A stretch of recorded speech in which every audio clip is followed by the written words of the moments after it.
Hello friends, मैं doctor Jagatpal, doctor जगत homeopathy clinic Shri Ganganagar से। जैसे कि पिछले वीडियोस में हमने बात करी थी प्रोस्टेट ग्लैंड के बारे में, और फिर हमने बात करी थी कि प्रोस्टेट ग्लैंड के मरीजों को कौन कौन से टेस्ट कराने चाहिए। तो उन वीडियोस का काफ़ी रिस्पॉन्स अच्छा आया था।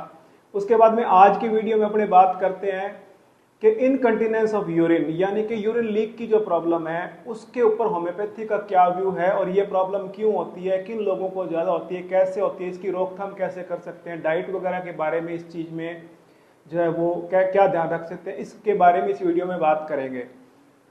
तो सबसे पहले अपने बात करते हैं कि ब्लैडर लीक की प्रॉब्लम क्या चीज़ होती है। ब्लैडर लीक की प्रॉब्लम तीन तरह से डिस्क्राइब कर सकते हैं। एक प्रॉब्लम ऐसी होती है जिसको हम लोग कहते हैं बेड वेटिंग, यानी कि रात को या दिन में सोए हुए पूरा का पूरा यूरिन बिना किसी के पता लगे, खुद को पता लगता है और लीक कर जाता है। और पूरा यूरिन लीक करने के बाद में फील होता है, वो भी गीलापन होने की वजह से। उसको भी हमने क्या करते हैं, इनकॉन्टिनेंस ऑफ यूरिन में काउंट करते हैं। तो वो किस में होती है, वो जैसे बच्चों में ज़्यादा प्रॉब्लम होती है, एक एज तक, लाइक 4-5 साल तक के बच्चे तक में ये प्रॉब्लम होती है, और ओल्ड एज के अंदर ये प्रॉब्लम होती है। तो यूजुअली ये देखा जाता है कि बच्चों में जो प्रॉब्लम होती है, जैसे जैसे बच्चे ग्रो करते हैं ये प्रॉब्लम ठीक हो जाती है, लेकिन कुछ कुछ बच्चों में 8, 9, 10, 11, 12, 15 साल तक भी ये प्रॉब्लम कंटिन्यू रहती है, जिसकी वजह से उनको ट्रीटमेंट की जरूरत पड़ती है। इसी तरह से ये प्रॉब्लम ओल्ड एज में भी होती है। मोस्टली जो 70, 80, 90 साल तक की उम्र के जो से ज़्यादा के जो लोग होते हैं उनके अंदर ये प्रॉब्लम देखने में आती है। उसके बाद में एक और प्रॉब्लम जिसको ब्लैडर लीक में मानते हैं, उसको अर्जेंसी, यानी कि आपको पता तो लग जाता है कि मुझे यूरिन की प्रॉब्लम, मतलब यूरिन की अर्ज है, लेकिन आप कंट्रोल नहीं कर पाते हो। जैसे आप वॉशरूम तक भाग करके जाते हो, रास्ते के अंदर क्या है कि आपका यूरिन लीक कर जाता है, तो वो अर्जेंसी की वजह से होता है, यानी कि आपको इतनी फास्ट कॉल आती है कि आप बाथरूम तक पहुंच ही नहीं पाते हो। कुछ लोग ऐसे होते हैं कि जिनको मतलब 1 सेकंड के लिए भी रोक नहीं पाते हैं, जब तक आगे कोई बाथरूम में अगर यूज कर रहा है बाथरूम तो उनका यूरिन लीक कर जाता है।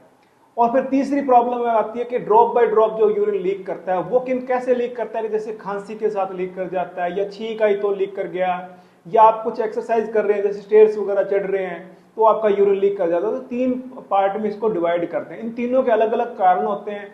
यूजुअली क्या है कि जिस इस तरह की जो प्रॉब्लम आती है, तो एलोपैथिक साइंस में क्या इसका बहुत ज़्यादा बढ़िया ट्रीटमेंट नहीं है, और मैंने बहुत सारे पेशेंट्स को देखा है कि वो डायपर्स लगा करके रखते हैं, और डॉक्टर के पास में जब बच्चा एक पेशेंट के रूप में जाता है तो डॉक्टर कहता है कि ये इसका धीरे धीरे अपने आप ठीक हो जाएगा, आप इसको ग्रो करने दो। और जब वो 12-15 साल तक अगर ठीक नहीं होता है तो फिर बच्चों को डॉक्टर कह देता है कि अब आप बड़े वाले डॉक्टर को दिखाओ, हमारा तो ये केस ही नहीं है। इसी तरह से ओल्ड एज में प्रॉब्लम आती है तो फिर वो डायपर लगा करके रखते हैं। हम सबसे पहले देखते हैं कि इसके रीजंस क्या होते हैं, फिर हम आगे देखेंगे कि इसके वो क्या कैसे अपने रोकथाम कर सकते हैं, कौन कौन से टेस्ट भी करा सकते हैं अगर अपने को इस तरह की प्रॉब्लम है। तो रीजन के अंदर सबसे पहले बात करते हैं एजिंग की। जैसे मैंने बताया कि बच्चों में प्रॉब्लम होती है, ओल्ड एज में प्रॉब्लम होती है। तो जैसे बच्चे क्या है कि सीख नहीं पाते पूरा, उनका जो ब्रेन से लेकर के ब्लैडर तक का जो कनेक्शन है वो डेवलप नहीं होता है। इसी तरह से ओल्ड एज में क्या होता है कि या तो ब्रेन से लेकर के और ब्लैडर का जो कनेक्शन है वो खराब हो जाता है कनेक्शन, या फिर क्या होता है कि जो मसल्स वीक हो जाते हैं ब्लैडर के, जिसकी वजह से ओल्ड एज में प्रॉब्लम आती है।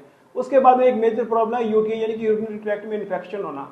आपने देखा होगा फीमेल्स को बहुत प्रॉब्लम होती है, उनको यूटीआई की भी प्रॉब्लम होती है और यूरिन लीक की भी प्रॉब्लम होती है। इसी तरह से मेल्स के अंदर जो है वो यूटीआई की प्रॉब्लम होती है, और साथ में उसकी वजह से यूरिन लीक की प्रॉब्लम होने लग जाती है। फिर अपने पास ये कारण आता है जैसे डायबिटीज है किसी को, या फिर अल्जाइमर डिजीज है, इनके अंदर भी क्या है कि इस तरह की प्रॉब्लम आती है। क्योंकि अल्जाइमर डिजीज तो जाहिर सी बात है नर्व सिस्टम से रिलेटेड डिजीज है, तो उनको लोगों को ये कंट्रोल करने की पावर जो वो खत्म हो जाती है। वुमेन के अंदर खास तौर पर ये प्रॉब्लम आती है इनकंटिनेंस ऑफ यूरिन की। वो क्यों आती है, जब वुमेन मेनोपॉज एज पे पहुंचती है तो उनके हार्मोन्स चेंज हो जाते हैं। जब हार्मोन चेंज हो जाते हैं तो उनका जो यूरेथ्रा वगैरह, यूरेथ्रा है और उसके आसपास जो है वहाँ पे मस्कुलर अट्रोफी हो जाती है, जिसकी वजह से उनकी यूरिन कंट्रोल करने की जो कैपेसिटी है वो कम हो जाती है। इसी तरह से क्योंकि फीमेल्स के अंदर क्या होता है, यूरेथ्रा छोटी होती है, उनको यूटीआई होने के चांसेस बहुत होते हैं। मोस्टली ऐसी फीमेल्स होती है जिनको 35-40 की एज के बाद में यूटीआई होता है, साथ में इनकंटिन्यूस ऑफ यूरिन की प्रॉब्लम हो जाती है। और वो ये बहुत कॉमन है, लेकिन क्योंकि वुमेन होती है अपनी प्रॉब्लम्स को बहुत इजीली किसी के साथ डिस्कस नहीं करती है घर में, इसलिए उनको अपने को पता नहीं। लेकिन जब हमारे क्लिनिक में केस आते हैं तो हम देखते हैं कि बहुत सारी वुमेन इस तरह की प्रॉब्लम को शेयर करती है कि हमारे साथ में ये प्रॉब्लम है। इसके बाद वुमन में ही एक और कारण होता है इनकंटिन्यूस ऑफ यूरिन का, वो होता है कि उनका यूट्रस जो है ना वो प्रोलैप्स हो जाता है, यानी कि यूट्रस जो है वो ब्लैडर के ऊपर जाकर के और पुश करता है ब्लैडर को, जिसकी वजह से जो है वो उनको यूरिन की प्रॉब्लम रहने लग जाती है। फिर एक और रीजन अपने देखते हैं, जैसे पोस्ट ऑपरेटिव कारण होता है, यानी कि किसी ने प्रोस्टेट का ऑपरेशन करवाया तो यूरिन कंट्रोल होना बंद हो गया। फीमेल ने अगर यूट्रस रिमूव करवाया तो उनका जो है ना वो, या किसी और चीज की सर्जरी करवाई पेट में ही और उनका जो है ना यूरिन की प्रॉब्लम जो है उनको रहने लग गई, तो पोस्ट ऑपरेटिव कारण भी होता है। इसके अलावा एक और कारण होता है, जैसे कि आप लेस एक्टिव हो, यानी कि आप बैठे बैठे मतलब इतना मोटापा है आपके अंदर और आपके बॉडी के सारे मसल वीक हो गए हैं, तो एक एज के बाद जाकर के मोटापा और एक्टिविटी वाली लाइफ और मसल अच्छे ना होने की वजह से आप यूरिन को कंट्रोल करना छोड़ देते हैं और आपको ये प्रॉब्लम रहने लग जाती है। एक और कारण आता है जैसे इंजरी वगैरह होगी, जैसे आपको चोट लगती है उसकी वजह से इनकंटिन्यूस हो जाता है। कई बार क्या होता है किसी को स्पाइनल कॉर्ड में चोट लग जाती है, यानी कि रीढ़ की हड्डी में और चोट लग जाती है, जिसकी वजह से स्पाइनल कॉर्ड आपकी खराब हो जाती है और यूरिन के ऊपर आपका कंट्रोल खत्म हो जाता है। लेकिन उस केसेस में मोस्टली क्या होता है, यूरिन के साथ साथ आपका जो स्टूल का सिस्टम है वो भी आपका खराब हो जाता है, तो ये भी अपने इसके एक कारण है। इसके अलावा ड्रग्स का एक बहुत बड़ा कारण है। ड्रग्स का मतलब यहाँ पे ये नहीं है कि जो लोग नशा करते हैं, ड्रग्स का मतलब बहुत सारी ऐसी मेडिसिन आती है एलोपैथिक में जो आप ले रहे होते हैं और उसकी साइड इफेक्ट की वजह से आपका नर्व सिस्टम खराब हो जाता है या आपका मस्कुलर सिस्टम खराब हो जाता है और आपका यूरिन वाला सिस्टम है वो सही ढंग से काम नहीं करता, जिसकी वजह से आपको इनकंटिनेंस की प्रॉब्लम होती है। फिर जैसे कॉन्स्टिपेशन वगैरह होती है, कई बार क्या होता है कि आंत के निचले हिस्से में कॉन्स्टिपेशन की वजह से आपका स्टूल इंपैक्ट हो जाता है और वो कंटिन्यूसली आपके ब्लैडर को पुश कर रहा होता है, जिसकी वजह से आपको इनकंटिनेंस की प्रॉब्लम। इसके अलावा छोटे छोटे बहुत सारे कारण हो सकते हैं, लेकिन मैंने आपको यहाँ पे आज के वीडियो में मोटे मोटे कारण बताए हैं ये कौन कौन से कारण होते हैं। अब हम बात करेंगे अगर किसी को यूरिन में इनकंटिनेंस की प्रॉब्लम है तो उसको कौन कौन से टेस्ट करवाने चाहिए। तो सबसे पहले अपने को टेस्ट ये कराना चाहिए कि यूरिन की जांच करवानी चाहिए, ताकि हमें पता लगे कि कहीं यूरिनरी ट्रैक्ट में कोई इन्फेक्शन तो नहीं है। उसके बाद में ब्लड की जांच कराने से भी पता लगेगा कि कहीं इन्फेक्शन वगैरह या ऐसी कोई बात तो नहीं है। फिर एक अल्ट्रासाउंड कराया जा सकता है जो आपके पूरे लोअर एब्डोमेन को चेक करेगा कि आपकी किडनीज कैसे हैं, आपका यूरेटर कैसे है, आपका ब्लैडर कैसे है, ये सारी चीज़ें।